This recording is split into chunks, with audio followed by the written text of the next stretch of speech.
तो आखिरकार कई दिनों के इंतजार के बाद योगी सरकार ने अपने चारों मंत्रियों के विभागों का बंटवारा कर दिया है। सबसे बड़ा विभाग ओम प्रकाश राजभर को मिला है। कैसे ओम प्रकाश राजभर सफल रहे हैं अपने न सिर्फ मंत्री बनने में बल्कि एक बड़ा विभाग लेने में भी, हम आज ये समझेंगे। इसके अलावा दूसरे मंत्रियों को क्या क्या विभाग मिला ये भी बताएंगे।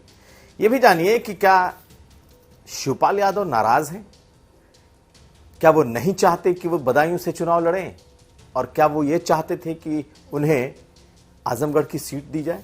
क्या है भीतर की कहानी, हम आपको आज ये भी बताएंगे। और आखिर में जानिए कि बीएसपी ने अपने किन उम्मीदवारों को मैदान में उतार दिया है, और कांग्रेस पार्टी की जो आज दूसरी लिस्ट आई है उसमें भी उत्तर प्रदेश का कोई नाम नहीं, ना ही राहुल गांधी और ना ही प्रियंका गांधी। ये तमाम खबरें आज का यूपी में। नमस्कार, मैं हूं कुमार अभिषेक, आप देख रहे हैं यूपी तक। हम हाजिर हैं अपना न्यूज शो आज का यूपी लेकर। तो आखिरकार 4 बने नए मंत्रियों के विभागों का बंटवारा हो गया है, और इस विभाग बंटवारे में भी सबसे अहम विभाग अगर किसी को मिला है तो वो है ओम प्रकाश राजभर। जी हां, ओम प्रकाश राजभर को जो विभाग मिला है वो है पंचायती राज और माइनॉरिटी अफेयर्स, वक्फ एंड हज। यानी कि उनके पास इस वक्त देखें तो कुल 3 विभाग हैं, और तीनों बड़े विभाग हैं।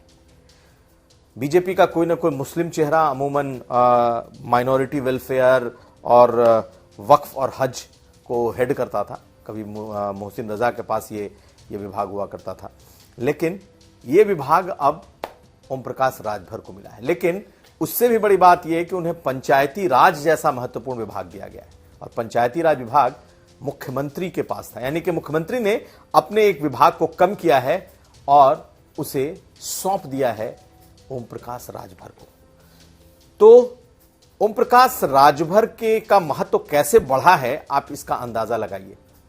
4 मंत्रियों में अगर देखा जाए तो सबसे सीनियर दारा सिंह चौहान थे, कई बार के सांसद, राज्यसभा सांसद, विधायक, मंत्री। लेकिन सबसे पहले शपथ लिया था ओम प्रकाश राजभर ने, और उन्हें जो विभाग दिया गया वो कितना अहम है। पंचायती राज, माइनॉरिटी वेलफेयर, हज, ऐसे विभाग उन्हें दिए गए। अब दूसरा नंबर आता है दारा सिंह चौहान का, और दारा सिंह चौहान जो कि पिछली सरकार में वन एवं पर्यावरण मंत्री थे, इस बार उन्हें कारागार विभाग दिया गया है। प्रिजन, कारागार का विभाग दिया गया। हालांकि ये विभाग कभी अपना दल एस के पास हुआ करता था। अनिल कुमार जो कि आरएलडी से हैं, और उन्हें साइंस एंड टेक्नोलॉजी दिया गया है। साइंस एंड टेक्नोलॉजी के मंत्री बनाए गए हैं। साथ साथ सुनील शर्मा जो कि गाजियाबाद से आते हैं, और उनको जो विभाग दिया गया है वो आईटी एंड इलेक्ट्रॉनिक्स। तो ये चारों विभागों का बंटवारा हो गया, लेकिन फायदे में तो ओम प्रकाश राजभर ही रहे, और उन्होंने हर तरीके से उनका बनाया हुआ दबाव काम आया। बीजेपी के साथ आना उनके लिए तो बड़ा फलदायी दिखाई दे रहा है। वो खुद मंत्री बने, बेटे को घोसी से लोकसभा का टिकट मिला, इसके अलावा एक एमएलसी की सीट मिली, और अब जब मंत्री बने हैं तो उनके पास 3 बड़े विभाग आ गए। कुल मिलाकर बल्ले बल्ले है ओम प्रकाश राजभर की। और ओम प्रकाश राजभर जिस दबंगई से अपनी पॉलिटिक्स करते हैं, उसी दबंगई से वो मंत्रिमंडल में पहुंचे हैं, और कुछ उसी अंदाज में उन्होंने मंत्रालय भी लिए। खैर, अब मंत्रालय में कैसी रहती है उनका काम कैसा रहता है, इस पर भी हमारी नजर बनी रहेगी। अगली खबर। और अब बात एक बार फिर शिवपाल यादव की। हम आपको शिवपाल यादव से जुड़े कई बातें बता रहे हैं इन दिनों, इसलिए क्योंकि शिवपाल यादव जैसा शख्स कहीं ना कहीं अंदर से नाराज है, और नाराज इसलिए कि उन्हें लगता है कि उनके साथ कुछ न कुछ सियासत हो गई। बदायूं से उनका नाम आना लोकसभा उम्मीदवार के तौर पर, और वो भी भतीजे का टिकट काटकर, यानी कि धर्मेंद्र यादव का टिकट काटकर उन्हें दिया जाना, ये उन्हें रास नहीं आ रहा, और ये बात उन्हें भीतर ही भीतर परेशान कर रही है। शिवपाल यादव दरअसल वो नेता हैं जो जिनके बारे में कहा जाता है कि वो परिवार से इतर नहीं जा सकते। वो पार्टी और परिवार दोनों को बराबरी पर रखते हैं। यही वजह है कि बीजेपी के तरफ से तमाम ऑफर के बावजूद उन्होंने परिवार नहीं छोड़ा। लेकिन अब जब उन्हें टिकट दिया गया तो परिवार के एक बड़े सदस्य यानी कि धर्मेंद्र यादव, जो कि उनके भतीजे हैं रिश्ते में लेकिन सांसद रहे हैं, उनका टिकट काट करके दिया गया। और कहीं ना कहीं शिवपाल यादव को लगता है कि ये एक तरीके का पारिवारिक कलंक न लग जाए। दूसरी बात, कुछ अपने नजदीकी लोगों से शिवपाल यादव ने इस बात को कहा भी है। उन्होंने कहा कि वो कतई नहीं चाहते थे कि उन्हें बदायूं की सीट दी जाए, उन्हें मालूम तक नहीं था। उनका मानना है कि वो तो अगर लड़ना चाहें या अगर उन्हें देना ही था तो फिर उन्हें आजमगढ़ की सीट क्यों नहीं दी गई, या अगर बदायूं ही देना था तो धर्मेंद्र यादव से पहले आदित्य को दे सकते थे, आदित्य को लड़ा सकते थे। लेकिन ये तो एक तरीके से परिवार में जिस तरीके से ये टिकट बांटा गया, ये कलह पैदा कर सकता है। ये परिवार की जो का जो मजबूत धागा है, बंधन है, जिसे बहुत मुश्किल से जोड़ा गया है, इससे ये टूट सकता है। तो शिवपाल यादव बिल्कुल बदायूं से लड़ने के मूड में नहीं है, लेकिन पार्टी का ऑर्डर या राष्ट्रीय अध्यक्ष की बात वो कैसे डिफाई करें, कोई ना कोई रास्ता ढूंढा जा रहा है। अगर फिर भी अखिलेश यादव का ये आदेश होगा, यानी कि अगर राष्ट्रीय अध्यक्ष का ये दबाव होगा तो उन्हें चुनाव लड़ना पड़ेगा। लेकिन बातें कुछ और चल रही हैं। शिवपाल यादव अपने घर से नहीं निकल रहे, कार्यक्रमों में इस वक्त शिरकत नहीं कर रहे हैं। जब से उनके टिकट की घोषणा हुई है तब से वो सार्वजनिक कार्यक्रमों से परहेज कर रहे हैं, क्योंकि तब उन्हें इस बात का जवाब देना होगा कि आखिर उन्होंने बदायूं सीट क्यों ली है।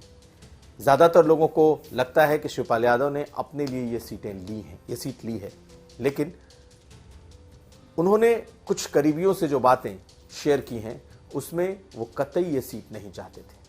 और ये बात अब बदायूं के कार्यकर्ताओं तक भी फैल रही है। और इसी वजह से जो धर्मेंद्र यादव हैं, उनके करीबी अब ये मानने लगे हैं कि हो सकता है कि चाचा इस सीट पर न लड़ें, कोई ना कोई एक रास्ता निकलेगा और हो सकता है शिवपाल यादव बदायूं नहीं आए।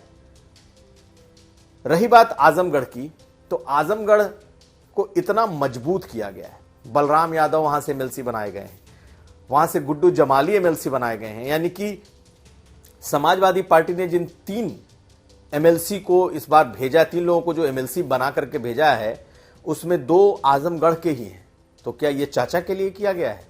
अखिलेश यादव ने दरअसल पूरी तरीके से आजमगढ़ को एक फोर्ट में, एक सियासी किले में तब्दील करने की अपनी रणनीति बनाई है।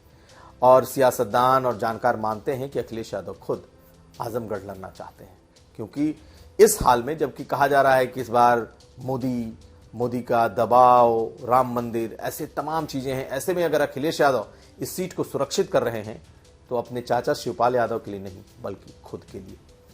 तो अगर अखिलेश यादव अपने लिए आजमगढ़ रखते हैं और चाचा नहीं चाहते हैं कि वो भतीजे की सीट को पर जाकर के लड़ें, और ये भी नहीं चाहते कि परिवार और समाज में लोग ये कहें कि उन्होंने बेटे की सीट ले ली, यानी भतीजे की सीट ले ली, इसलिए शिवपाल यादव बिल्कुल खामोश हैं और लगातार ये कह रहे हैं कि उनकी तबीयत ठीक नहीं है, उनके आंखों में समस्या है, वो डॉक्टर से सलाह ले रहे हैं। इसलिए वो इस वक्त सार्वजनिक कार्यक्रमों में कहीं दिखाई नहीं दे रहे, ना ही वो बदायूं जा रहे हैं। यहां तक कि आदित्य के बारे में भी कहा गया कि आदित्य यादव बदायूं जाएंगे, वो भी नहीं जा रहे। और अंदर खाने खबर यह है कि कोई ना कोई एक रास्ता निकाला जा सकता है कि दोबारा से धर्मेंद्र यादव को वो सीट फिर से दे दी जाए। तो ये तमाम बातें ऐसी हैं जो कि समाजवादी पार्टी के भीतर चल रही हैं। अब देखना है कि क्या धर्मेंद्र यादव को दोबारा बदायूं लड़ने के लिए कहा जाता है या फिर नहीं चाहते हुए भी शिवपाल यादव इस बदायूं सीट पर चुनाव में उतरते हैं। तो हमारी नजर बनी रहेगी। अब अगली खबर। तो आज कांग्रेस पार्टी की सीईसी की बैठक के बाद आज दूसरी लिस्ट जारी की गई। आज इस दूसरी लिस्ट में उत्तर प्रदेश से कांग्रेस का एक भी नाम नहीं है, यानी कि अभी सभी 17 सीटों पर कांग्रेस पार्टी की तरफ से मंथन चल रहा है। लेकिन एक बार फिर उत्तर प्रदेश से 2 सीट यानी कि रायबरेली और अमेठी पर राहुल गांधी और प्रियंका गांधी के नाम का ऐलान नहीं होना फिर लोगों को चौंका रहा है कि आखिर अमेठी और रायबरेली के लोगों को कब तक इंतजार करना पड़ेगा कि यहां से राहुल गांधी और प्रियंका गांधी आएंगे या नहीं आएंगे। बहुत तेज चर्चा है कि दोनों में से कोई चुनाव न लड़े, जबकि पार्टी ये मान रही है कि परिवार से ही ये दोनों चुनाव में लड़ेंगे। खैर, इस पर अभी इंतजार करना होगा, लेकिन आपको बताएं कि कांग्रेस ने बेशक अभी तक एक भी कैंडिडेट का ऐलान नहीं किया होगा। बीजेपी ने अपने 51 कैंडिडेट उतार दिए हैं, समाजवादी पार्टी ने अपने 31 कैंडिडेट उतार दिए हैं और अब तो बसपा भी धीरे धीरे ऐलान करने लगी है। बसपा के ऐलान करने का तरीका अलग है, वो पार्टी की तरफ से कोई लिस्ट जारी नहीं कर रहे, लेकिन उनके जो जिले के प्रभारी हैं वो लगातार नामों का ऐलान कर रहे हैं। और अगर हम आपको बताएं तो अभी तक बीएसपी ने कुल 8 उम्मीदवारों का ऐलान कर दिया है नाम। आज 2 और, यानी कि 6 किया था, आज 2 लोगों के और नाम ऐलान कर दिए हैं।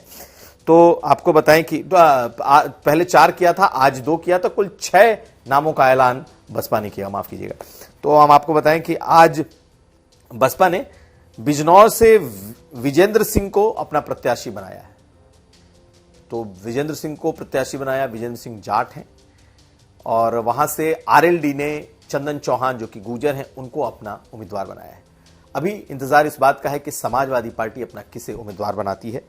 और मुजफ्फरनगर से बसपा ने दारा सिंह प्रजापति को अपना प्रत्याशी बनाया है, यानी कि अति पिछड़ी बिरादरी से आते हैं और दारा सिंह प्रजापति को बनाया। लेकिन इन 6 में अगर हम बाकी 4 को देखें तो 4 मुस्लिम प्रत्याशी अभी तक बीएसपी ने दिए हैं।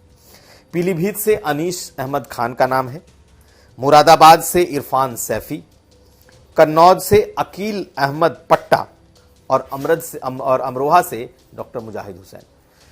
तो बीएसपी मुसलमानों के नाम और चेहरे को इस बार काफी बड़ी तादाद में उतारने जा रही है और ये 6 में 4 उम्मीदवारों के ऐलान से लगभग साफ हो गया है।